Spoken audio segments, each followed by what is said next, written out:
comunicação, tá? Então,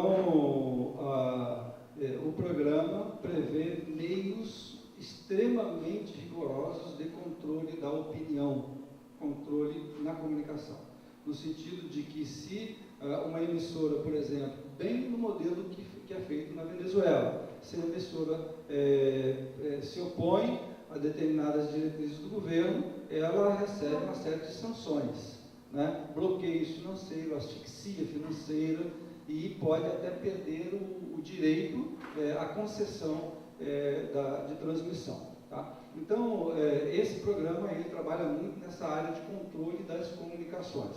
Por isso eu coloquei o posicionamento ali do jurista. Pode passar.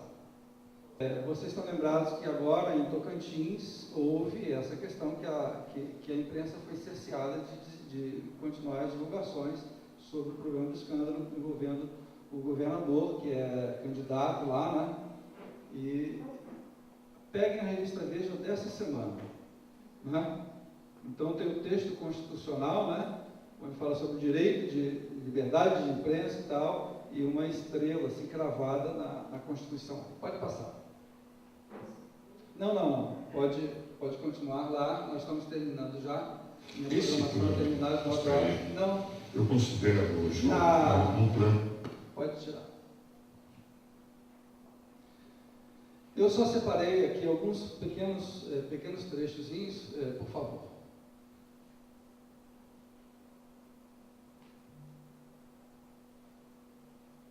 Só dar uma pausa assim. Esse é o vídeo 9, né? Finalização. Antes desse vídeo, Edemar, você faz um favor para mim, abre ali aquela lista dos vídeos para mim. Eu tenho uma palavra de 30 minutos, de 30 segundos, mais ou menos, um minuto,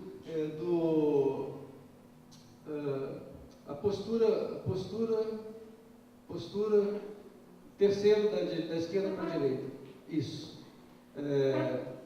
Eu queria que nós ouvíssemos, da Igreja Católica, tá? A postura do cristão. Eu queria só que nós tivéssemos, antes de ouvir o pastor Batista falar sobre essa questão, vamos ouvir então esse religioso da Igreja Católica também. Eu acho que é 2 minutos esse vídeo. 48ª Assembleia Geral da CNBB, e ao meu lado, Dom Filipe Santoro, bispo de Petrópolis, Rio de Janeiro. Dom Filipe, como o cristão deve se posicionar diante do Plano Nacional de Direitos Humanos? Sobre o Programa Nacional de Direitos Humanos se poderia dizer muito, porque contém muitas coisas, muitas que foram batalhas da própria CNBB e de várias entidades civis. Porém, do ponto de vista do cristão, é importante captar qual é o significado de fundo, qual é a visão da pessoa humana que este plano tem. E a visão da pessoa humana que este plano tem é uma visão reduzida. Uma visão que, quando este plano introduz a depenalização do aborto, o casamento entre homossexuais, depois também a eliminação dos símbolos religiosos, a redução do ensino da religião, a história das religiões, com particular ênfase no candomblé, a limitação da liberdade de imprensa e a lei da amnistia, são todos planos que indicam uma visão da pessoa reduzida. A pessoa... Ele fez um resumo, né? Apontou os problemas, onde são os problemas. A minha preocupação, o meu cuidado com vocês foi dizer que nós não estamos falando de ouvir dizer, tá?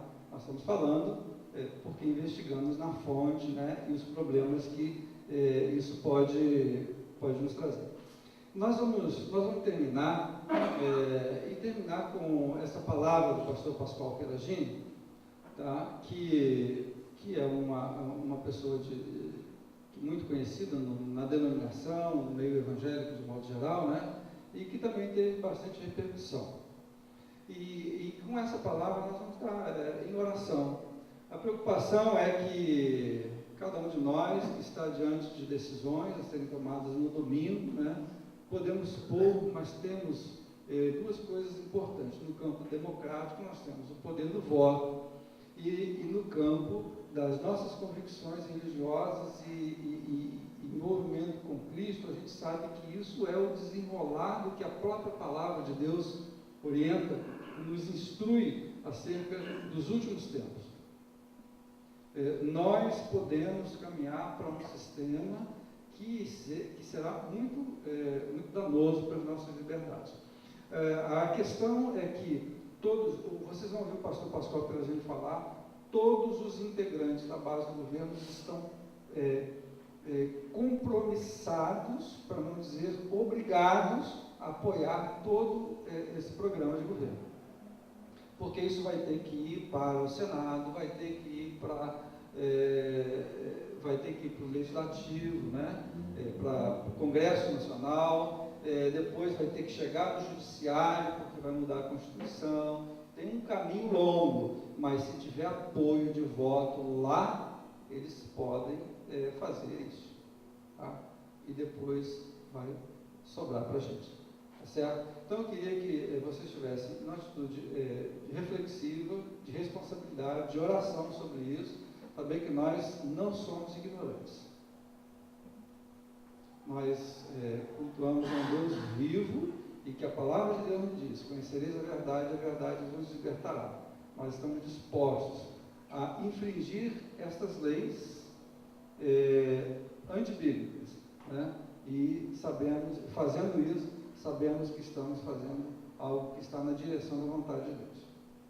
Tá? Mas conhecemos, fazemos todos os meios naturais e os meios corretos de se fazerem mudanças. Nós temos ouvido, e muito estranho, eu ouço um determinado partido agora, nessas campanhas na televisão, que diz que não se muda com o voto. Ouviram isso, né? Não se muda com o voto. Nós precisamos de algo mais do que o voto para mudar as coisas no Brasil. Você imagina que coisa arriscada dizer isso? Né? Então, existe um outro instrumento, a não ser o voto. Será que é arma, por exemplo, né? E é o que um dos partidos prega. Nós vamos, então, ouvir. Esse é um vídeo de 9 minutos, 10 minutos, e eu peço que vocês, que a gente ouça todo ele, e depois nós vamos orar, finalizando, nós estamos dentro do horário, finalizando esse encontro nosso, né? Bom seria que tivéssemos um número maior, a igreja toda aqui reunida, né? Mas é um tema muito importante que precisamos parar e dar atenção a isso. Vamos ouvir